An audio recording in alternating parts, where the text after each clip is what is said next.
कुकुर कुछ भौंका तरह सर। चलिए लाइन में तू जवाब देना मैं उचित नहीं समझता। नहीं भैया नहीं, भौंक ले जितना भौंकेगा वो, लेकिन अगर जवाब एक आई तो घरे खोज के मारा। ये नाम पवन सिंह है। शेर है। ठीक है, चल ते नकल कर।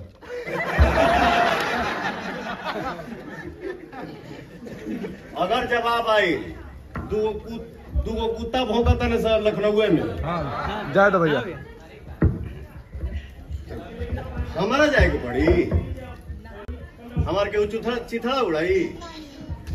लखनऊ में रहे ना जी लोग हमरा के। हाथी चले बाजार तो कुत्ता भौंके आ जा। बानर बनाते।